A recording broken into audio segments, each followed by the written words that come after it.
नमस्कार मित्रांनो, नुकतीच दिवाळी संपली आहे. तर आता वेळ आली आहे आपलं शरीर शुद्ध करण्याची. आपल्या शरीरात रोजच्या आहारातून, प्रदूषणातून, ताणतणावातून, औषधांमधून अनेक अपायकारक द्रव्य म्हणजे टॉक्झिन साठत असतात.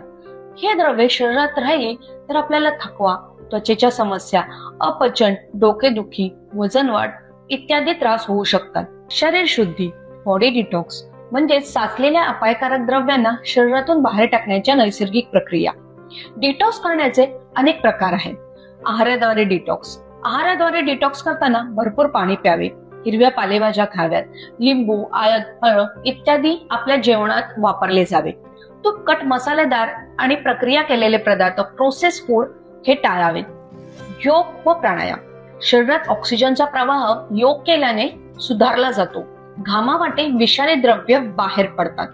निसर्गोपचार किंवा पंचकर्म वमन, विरेचन, बस्ती, नस्य, रक्तमोषण हे आयुर्वेदातील शरीर शुद्धीचे पारंपरिक उपाय आहेत.